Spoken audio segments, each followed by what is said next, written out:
I want it green. Go You want it blue for now? Yep, there you go. That looks good. Now go ahead and find your animal. Got that far deer out there, right? Yep. Okay, 17.5 minutes.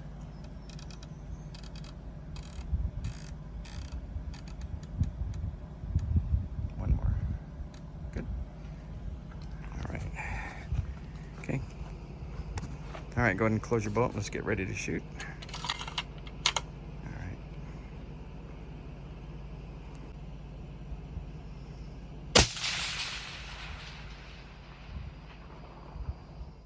Level looks good. All right. Push left 1 minute. Send it.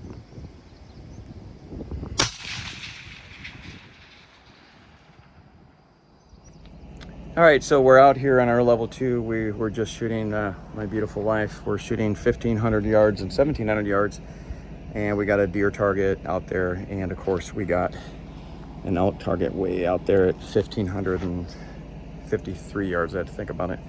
So I let her shoot the chassis, which is the Hunt 26, and then I let her shoot the other stock, which is the one I designed. So let me ask her a couple questions.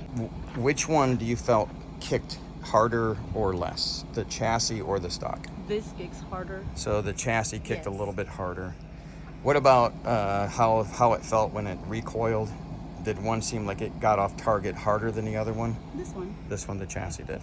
Okay. Except for this one is too long for me. Yeah, and that's it. length of pole. Right, because I'm short. Because I've got this adjusted here, as Right. you can see, it's This got is- different spacers. yeah. So Kick harder and this one doesn't, but this is comfier shooting okay. otherwise. And what about the level? Did you like the manual level, which is a bubble level, or did you like the digital one? I like the digital. A lot easier, right? Yeah, it's like first time for me to encounter this, so Okay. it's awesome. Awesome. All right, so let me show you guys some videos of this. You know, I do videos all the time. I know you can't see me. I'll reverse myself in a minute. So what I've got is I got the 2-vetch tripod. I got the Hunt 26 chassis sitting here on there, and then I've got the stock that I designed, which is made by Macmillan, but it's the Barber Creek stock. So let me reverse. So let's talk about the different things. The chassis, the Hunt 26, so 26 ounces. You got spacers for length of pole, just a cheek riser. It does have a built-in Arca rail, carbon fiber, magnesium. It is a side folder for you guys that want to fold the stock, which is a pretty nice little setup. You can fold it so it's more compact. Push that down. All right. And then I've got the stock that I designed, which is made by Macmillan. This one's the Artemis. And again, it's got an Arca rail, Picatinny rail. So this one has a 100% heel, which means if I go straight down the barrel, down the bolt, my heel touches what I call a recoil line. This stock, if I go straight down the barrel, down the bolt, has about a 1/2-inch drop heel. So that 1/2-inch drop heel actually makes it drop in the back a little bit compared to my stock doesn't drop at all.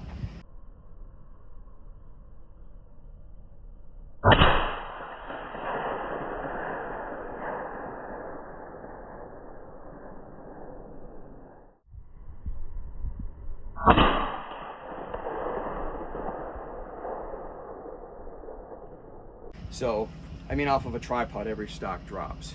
But the reason my wife was saying this one felt like it kicked more is because that drop heel. The drop heel actually takes the recoil pad from spreading the recoil right over the whole thing, and it kind of makes it here and up.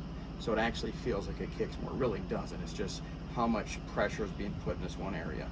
The 100% heel has a 100% distribution across the pad. So, how do I feel about the Hunt 26? 26 ounces, 28 ounces, not a whole lot of difference.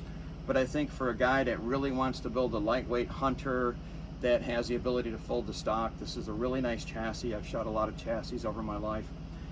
Personally, I am a stock guy, but I do own one of these in the long action. This is not mine. They sent me here for this to test. The only thing I would like to see difference, if my wife could bring the camera around here and look at my finger. This is a fusion action. I'm going to lift this one up, so stay right where you are. And you'll notice on this action right here, there's a screw. That screw, and I've got this one out because I stripped out one. Don't tell anybody.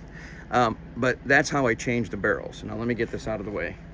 So on this chassis, you can see that on that Zeus quick change, the terminus action, you can't get to it.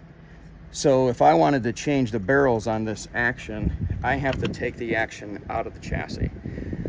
I would like you guys to machine this out and make it so its ability to change barrels for a quick change Zeus action.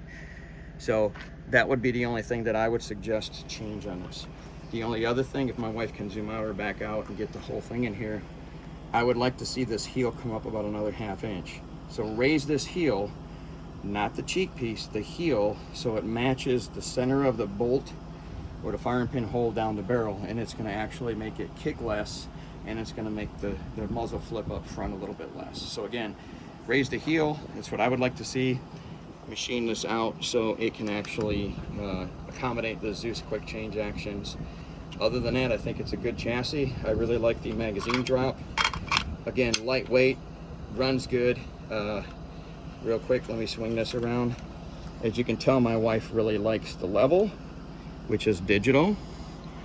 And as you turn the gun, it's gonna turn different colors. You're looking for that green. Now, personally, if I was gonna use this for hunting, I would get the vertical mount. I don't like anything sticking out that far. For hunting, for PRS, it's great. But I would have a vertical mount, so this thing vertical. This thing is very, very accurate. And we accidentally left it on all night from class, and the batteries didn't die, so that's pretty cool. I've been using manual levels for years, so hopefully you guys like this. So again, we're talking about the MDT level, the MDT chassis, which is the Hunt 26. Both good products for what they are. For the guy that likes a little bit of PRS style with the hunting style, lightweight, good chassis. I just always been a stock guy, but a good chassis. So hopefully you guys enjoy it. Thanks for watching.